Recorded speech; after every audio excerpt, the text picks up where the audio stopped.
just left the hostel, and walking around I ran into this market, and it's a pretty happening place. They've got a lot of music going on, a lot of booths and stalls.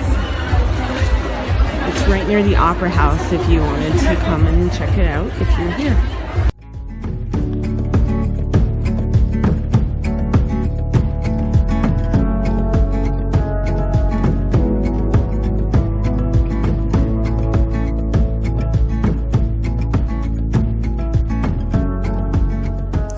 Prague has been a political, cultural, and economic center of Central Europe, with waxing and waning fortunes during its history, founded during the Romanesque and flourishing at the Gothic, Renaissance, and Baroque eras, and the main residence of several Holy Roman emperors, most notably of Charles IV.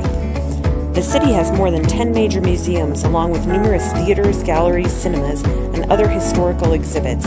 An extensive modern public transportation system connects the city. Also, it is home to a wide range of public and private schools, including Charles University in Prague, the oldest university in Central Europe.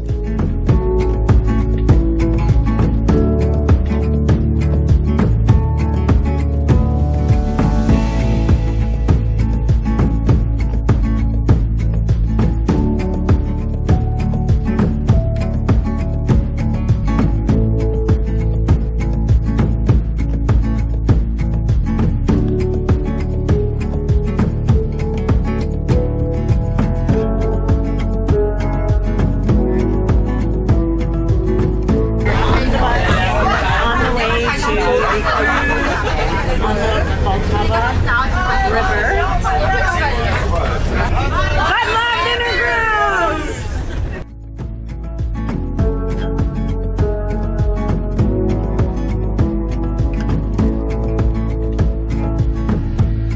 The boat tour is a wonderful option if you want to have a romantic evening on the Vltava, seeing the city light up with the sunset.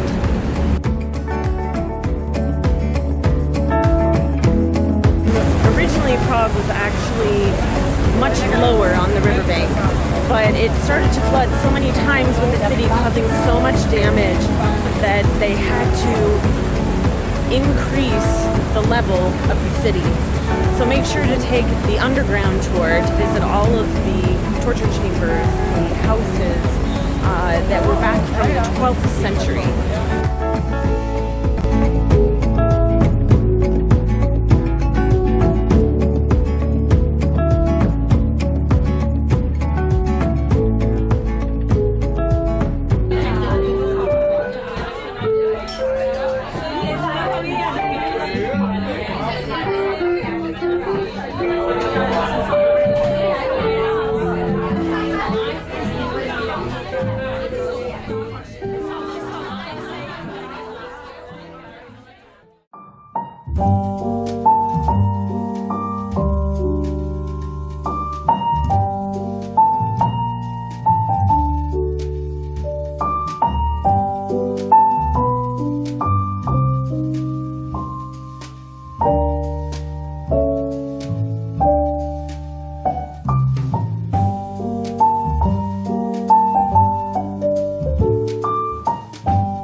front of us is the pyramid, or it symbolizes the pyramid of medieval society. God is at the top, then there are noble people, and below, at the bottom, there are ordinary people. So the painted books for the entrance are on the second. They are on the right, behind the choir. So you have to. And then the table, it can expand into the staircase.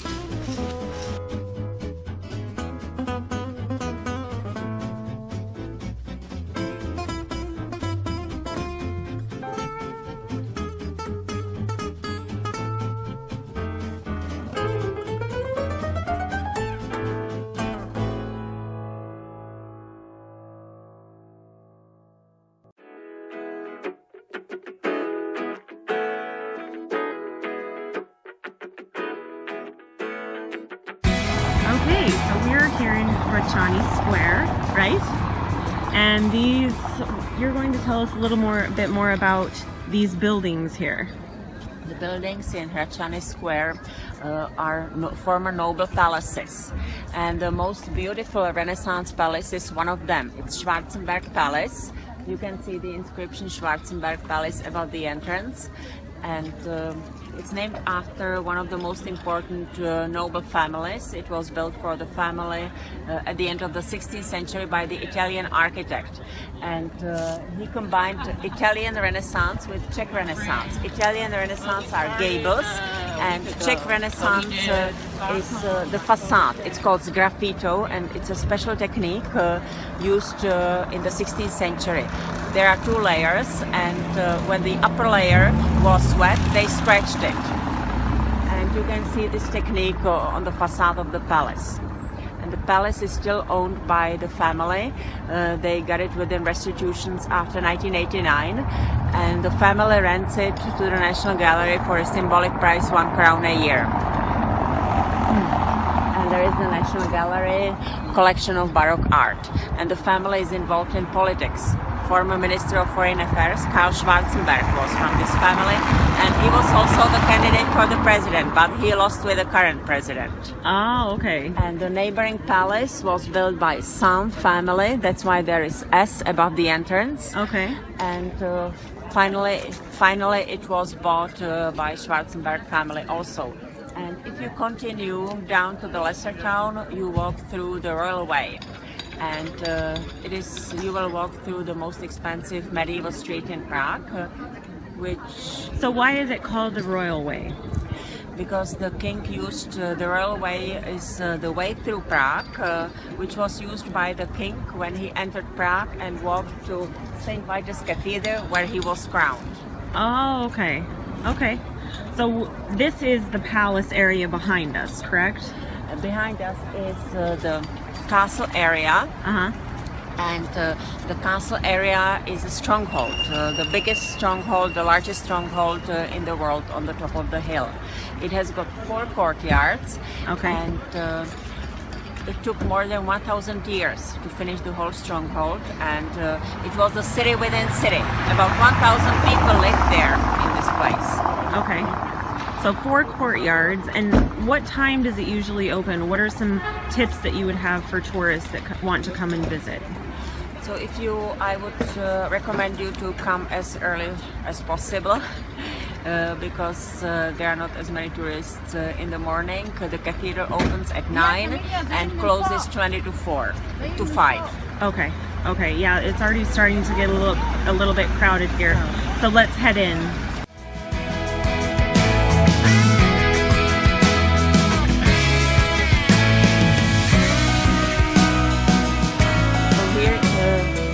See the ceremonial change of guards. It happens every day in the first courtyard of the Prague Castle at 12 o'clock.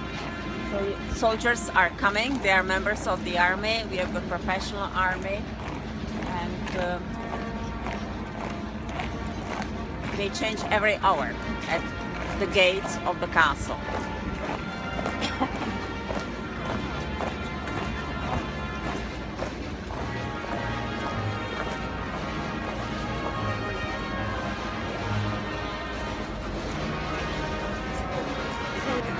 Been introduced 2 years ago. Oh, okay. So it's only been here for the last 2 years. Last 2 years. So, what is it that they're protecting inside? They are protecting the president. The castle is the main seat of Czech president. You can see the statue here. It depicts the first Czechoslovak president Tomáš Garrigue Masaryk, and his statue is here because he decided that all the presidents will live and work in the Prague castle. Before 1918, it was the royal seat. Now it is the seat of the presidents. The president has got offices there, apartment, and on the roof you can see the flag. When the flag is on the roof, it means that the president is in the Czech Republic. It's like Buckingham Palace. Oh, that's interesting. So everything is connected here. Okay.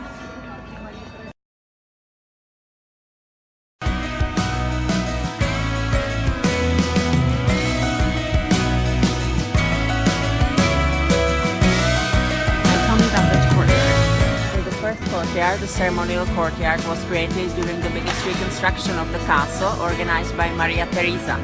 Originally there was a moat with a drawbridge. So during the reconstruction they removed the drawbridge, they filled the moat with soil, and they built the courtyard. They also covered facades of separate houses. They created the facade for separate houses, and they incorporated the gate inside, Matthias Gate. It's the first secular Baroque building in the Czech Republic from 1640. Okay. And also the main gate, the main entrance to the Prague castle was created during the reconstruction. And it's the giant gate. There are two statues of giants, and they are figures from the antiquity, and they symbolize the power of Habsburgs. And they are at all the entrances to Habsburg property. So this is St. Vitus Church? St. Vitus Cathedral, the main church for the country. And originally there was a rotunda of St. Vitus, built by St. Wenceslas in 925, and then Charles IV, which is the statue on the right, built the Gothic cathedral on the side of rotunda for the Archbishop. And on the left you can see the statue of the first Archbishop Ernst of Pardubice. Okay, And the cathedral. So who was St. Vitus? St. Vitus was a Roman martyr, and St. Wenceslas brought his bone here, and he built the first rotunda for the bone of St. Vitus. And St. Vitus was killed in the 4th century. Okay. And his bone was brought here by St. Wenceslas, and it was the sign of cooperation of St. Wenceslas, the third Czech prince, with the German kings. And it was also the reason that he was killed, because his brother didn't want to cooperate with German kings. He wanted to cooperate with the East, with Byzantine Empire, and that's why he killed him. And this struggle between the West and the East continues until now here, between the president and the government. We have got pro-Eastern president, pro-Western government. But hopefully it won't end up better. It will end up better. So what is this? So now we are at the oldest source of water in the castle, the well from the 12th century. It's 17 meters deep, but the decorative bar is from the 16th century. One of the first sources of water here. They collected water from the stream. There is a stream which leads from the top of the hill to the river Vltava, and they collected water from this stream. So why is it significant? Why is this significant? It just looks like another well. So having plumbing in a place like this would be considered plumbing in the 12th century, right? Earlier than the oldest construction is from the 9th century, so you come into. So before they had this well, how would they get water? There is the moat, and they collected water from the moat. Okay, so that's why this was so important. Yeah, and then they dug the well, so they could get water from the well. Fresh water from the well. That must have been really nice to not have to travel down to the moat all the time. The moat be a place where they would dump their excrement, their feces and urine and things, and they would drink it, or would they just boil it? No, the moat is on the northern part of the castle, and the castle is fortified from the north. Okay. So it was clean. The palaces and all the houses where they lived were on the other side, and they threw rubbish from the palaces to the moat, and it saved the life to Catholics who were thrown out of the windows here in the beginning of the 30 Years' War. Whoa. Okay, so the north side is where they would collect the water, and then the south side was where they would dump the excrement. Yeah. Okay. Interesting. Because it was one of the first sources of water in the Prague castle, and the castle is connected with the earliest history of the state. The first construction, which we saw, was built by the first Czech prince, the first historically documented prince. His son built a second stone construction here in the castle, St. George's Basilica, which is the tomb also, and his grandson was St. Wenceslas, and he built the third oldest construction here, Rotunda of St. Vitus, and he put relics of St. Vitus inside. Later on he was buried there, and on the side of this rotunda the cathedral, Gothic cathedral, was built. Okay. It was a chapel of Virgin Mary, the oldest church in Prague and the second oldest in the Czech Republic. So the oldest construction, what century was it? It's from the 9th century, finished in 884 by the first Czech prince.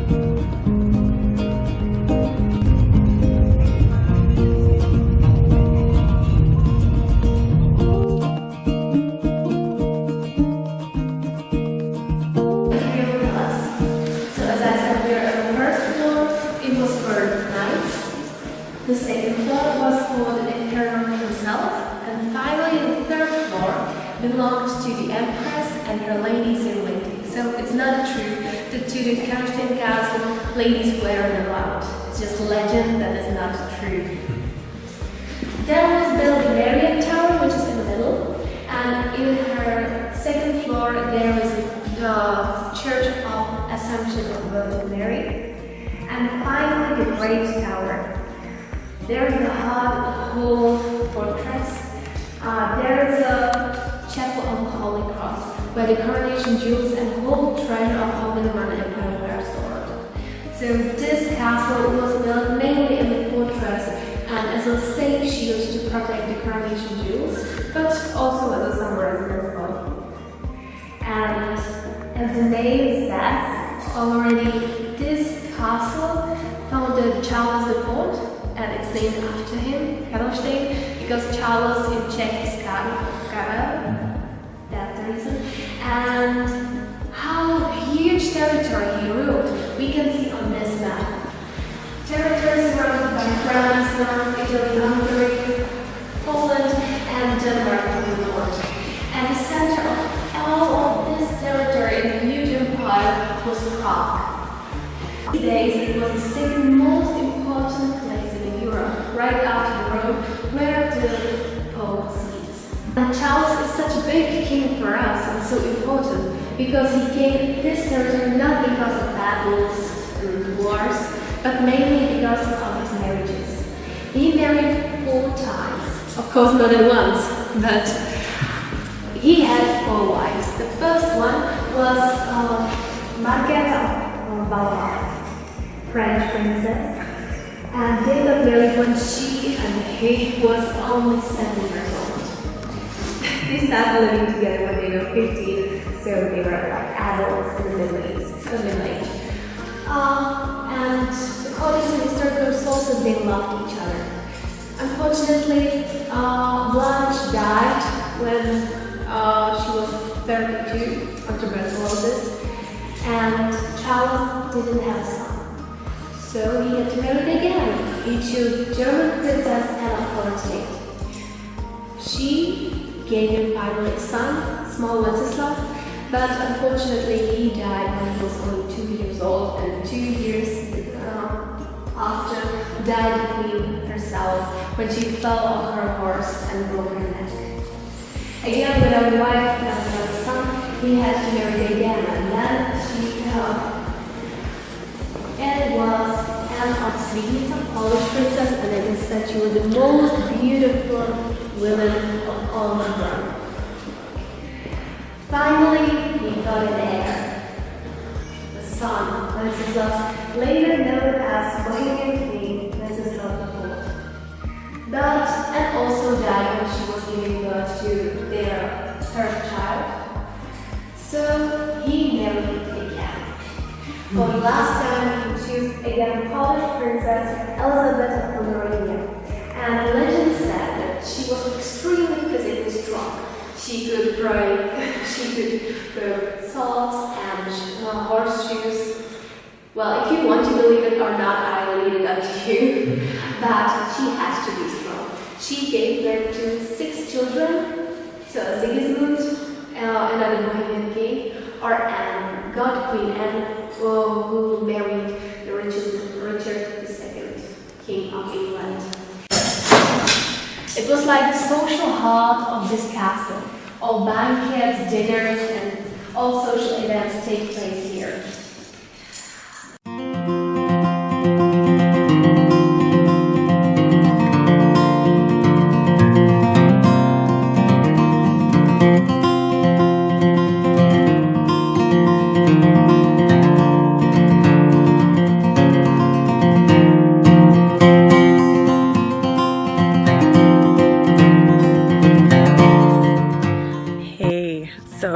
I just got done at Karlstein Castle and it was really interesting. It was great to see a castle that was from the 14th century. It had been passed down to many generations and then eventually turned over to the diocese and the clergy of the king. It is so peaceful in this town, and as you can see these cute little houses behind me, I love this place. I am so glad I came here. I took an Uber to get out here because otherwise I wouldn't have made it in time to do the last tour. So I had to run up this hill, which let me tell you, I earned my dinner tonight. It was a long hike and I did it in about 15 minutes. Typically it takes about a half hour, so I was very sweaty by the time I got up there. But if you ever come to Prague, I highly recommend going to the countryside. Get out of the crowds because you will miss places like this.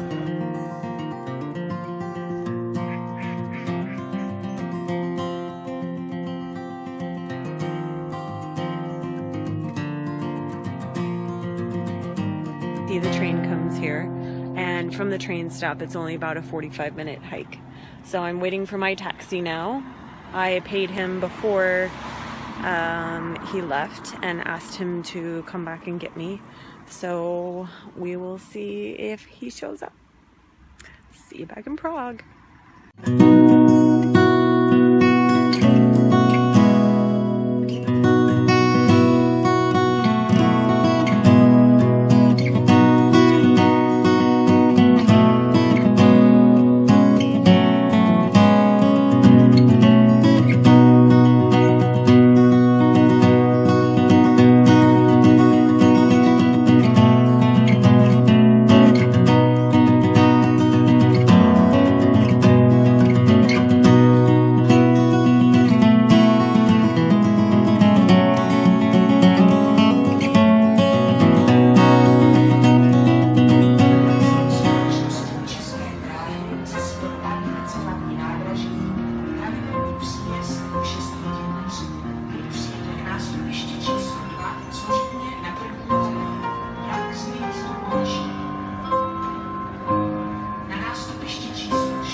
So this is Alexandra. She's from Slovakia. I met her at the train station as I was waiting for the nightmare, and I think we were delayed probably 30 minutes. 25 minutes.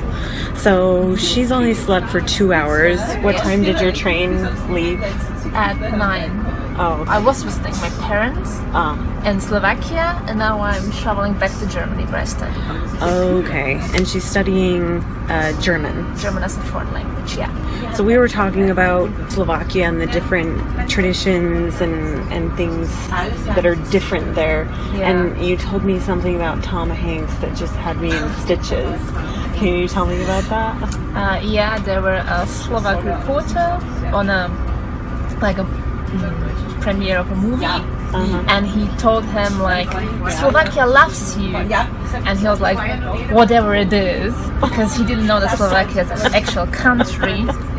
And I think it's quite embarrassing. Yeah, embarrassing for him. Slovakia used to be part of the Czech Republic. No, it was like Czech and Slovak Republic together in Czechoslovakia. Okay, and then it was independent, you said in 1993. Yeah, exactly. Okay. All right, so the biggest thing that you said that you want people to know about Slovakia is what? That Slovakia actually exists. And that it's a wonderful country that has a lot to offer, wonderful nature, a lot of castles. You said your favorite spot was the I can't even say it. It's hills. It's high Tatras in English. High Tatras. Yeah. Okay. And that was where it used to be icebergs. And they melted, and now they. Oh, those photos you showed me were beautiful. You can visit there. I know. It's I've really got beautiful. to. She actually helped me out with getting on the train, figuring out how to navigate the train, and then the car broke down, so it was nice to have someone that tell me, hey, this is why we're moving. So you get off at Dresden, right? And have to change trains again? Yeah, to Leipzig. Oh my gosh. So many trains and so long. Too much drama. Yeah, too much drama. So there's been a lot of policemen going by. I wonder what's going on. I think we just passed the boundary. Oh, to Germany? Yeah. Oh. Because I got message like, welcome to Germany. Yeah. Oh, well, there you go. You're almost there.